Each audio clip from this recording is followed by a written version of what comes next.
Hey, what's up, guys? Thank you for the support. This is another episode of Blaze Talks podcast, and today we are going to look at a very contentious topic. We are going to talk about erectile dysfunction in men. We are going to look at how does it happen, what are some of the causes, the remedies, the types, and what you can do as a man if you have erectile dysfunction.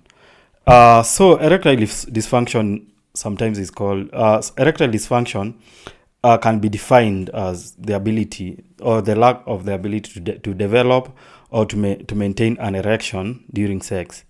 If you want to know like how the ED works, you have to first know like how does an erection work.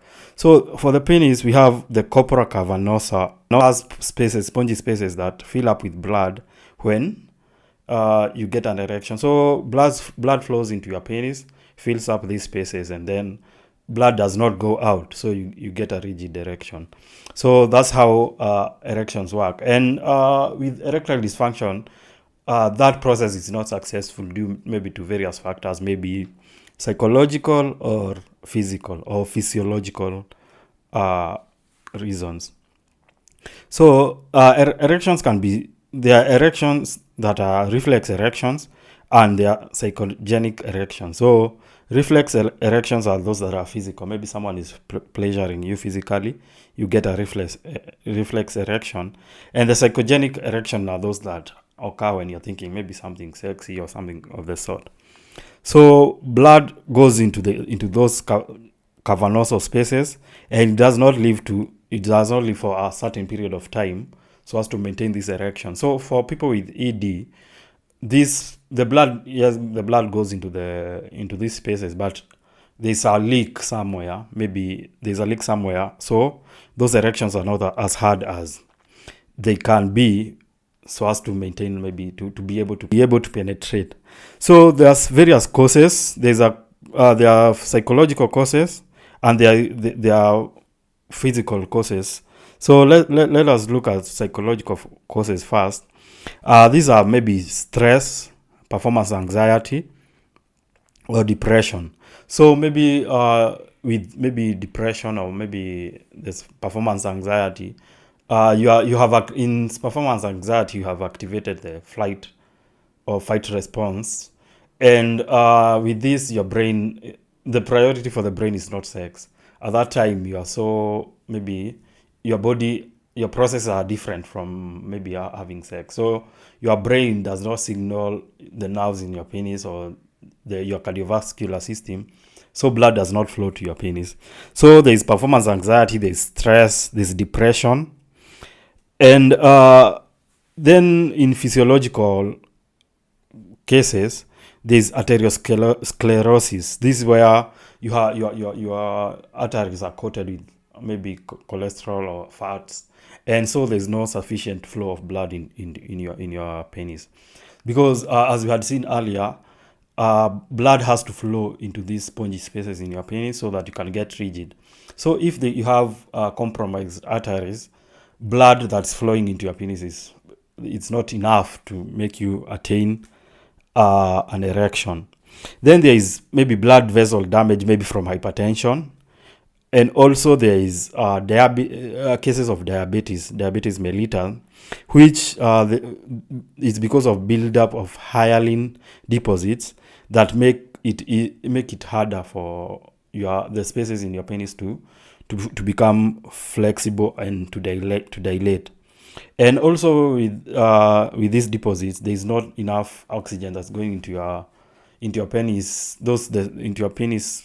into that organ, so it compromises its functionality. Then there is pelvic trauma. Let's say you've been kicked in the nuts, you have injury or surgery in your penis, or radiation from prostate cancer. This can cause erectile dysfunction. Then there is endocrine dysfunction, which are maybe, let's say, these are just hormonal imbalances. For instance, if your testosterone levels are low, you'll experience ED.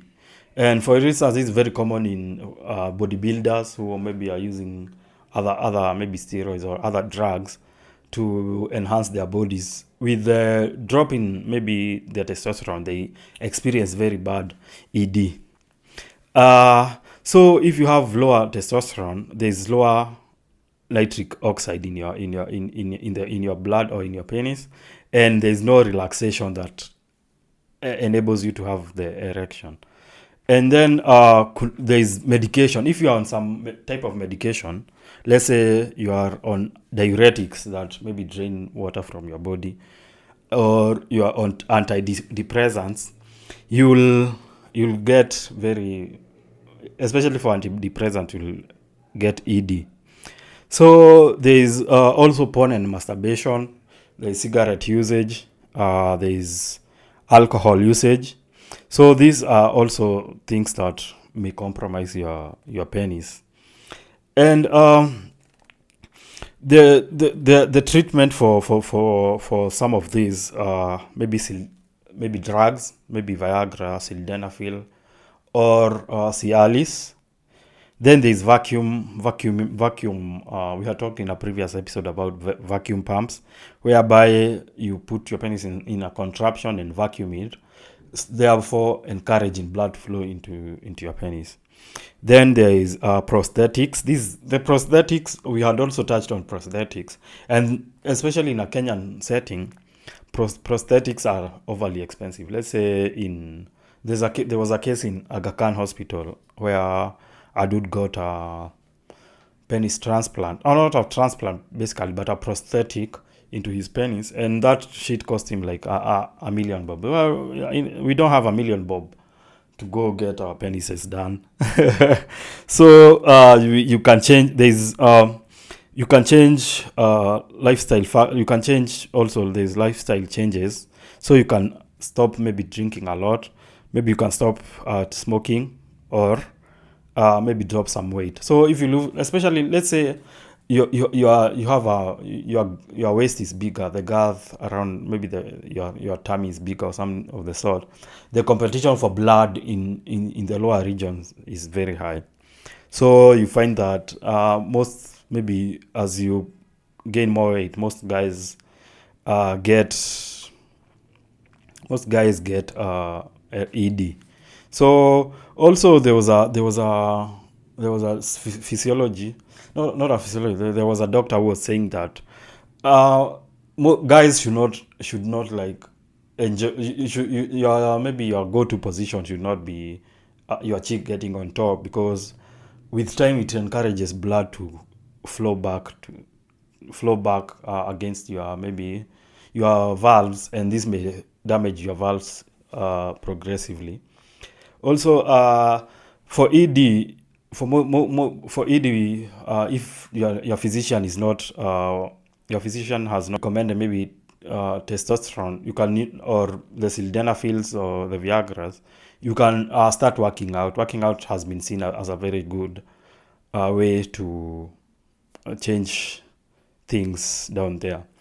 So we have checked on ED. This is where like you are not unable to develop or maintain an erection during sex. So and we have seen that this ED can be psychological or physiological. So there is another topic that goes hand in hand with ED, which is premature ejaculation. And we are going to touch on that, which is premature ejaculation can be defined as you ejaculating before or within 1 minute of penetration. So this type of ejaculation, of premature ejaculation, is called lifelong premature ejaculation, and this may be caused by the biology in your body, maybe your nerves, maybe the spine or something like that. And then there is acquired premature ejaculation, which is below 3 minutes of ejaculation. So, and we just to check premature ejaculation is whereby you have even the inability to control ejaculation or to delay ejaculation. So if you cannot delay or you cannot control your ejaculation, maybe you have PE. And then there is variable ejaculation, premature ejaculation, a variable premature ejaculation. This is where it occurs. It doesn't occur all the time. It's occasional. Let's say you go maybe 3 months, and then maybe various factors. Maybe it's a new girl. Maybe it's you have performance anxiety. Maybe she had given you head before. So this variable premature ejaculation, it's common. Most guys should not confuse it with the other two. So for variable premature ejaculation, it's just where maybe you just once in a blue moon you nut faster than it's ordinary. Then there's subjective premature ejaculation. This is whereby you think you have premature ejaculation because maybe you last for 10 minutes, or maybe you last for 15 minutes, then you lasted for 8 minutes, and thereby you think that you have premature ejaculation.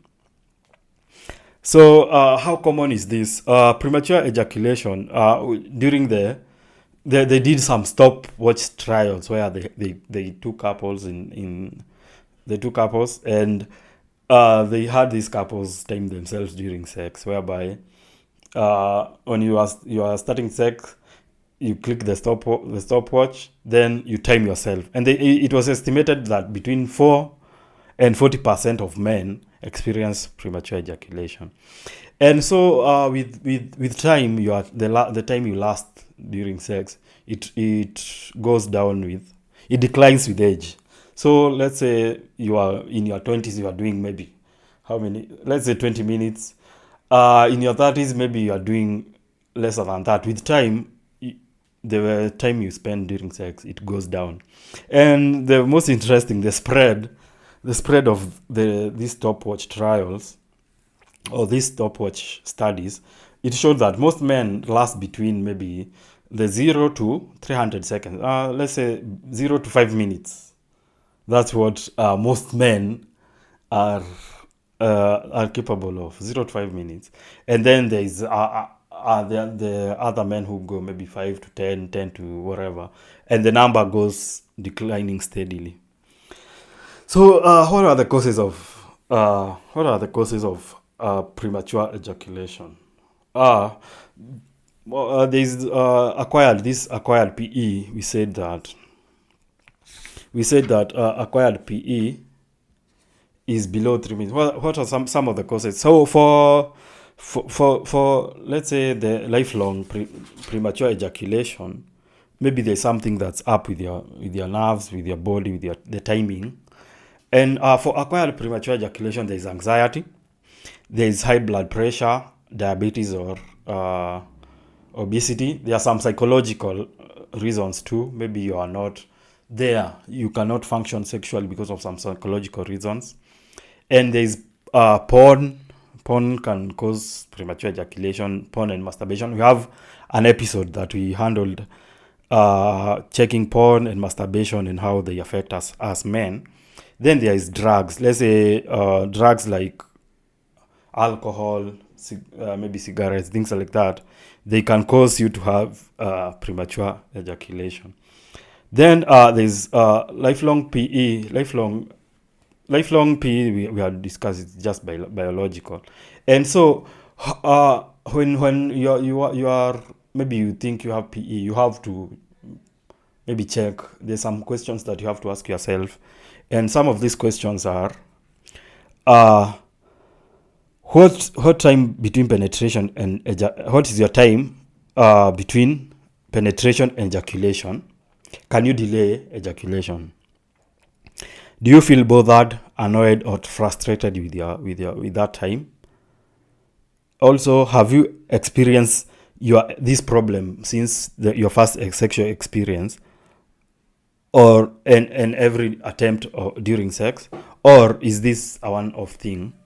Then, is your erection hard enough to penetrate? Do you have difficulty maintaining erection during sex? Do you ever rush intercourse to prevent loss of erection? How upset is your partner with your PE? Is it affecting your relationship? Or have you received any treatment to combat PE. So when you ask yourself these questions, you'll be able to maybe check what you have and what's going on with your body, and you can go maybe even to your doctor. Maybe they'll recommend something. So what's the treatment for PE? Premature ejaculation. So the treatments are physical fitness. So we had said that physical fitness, maybe you want to strengthen maybe your, what do we call them?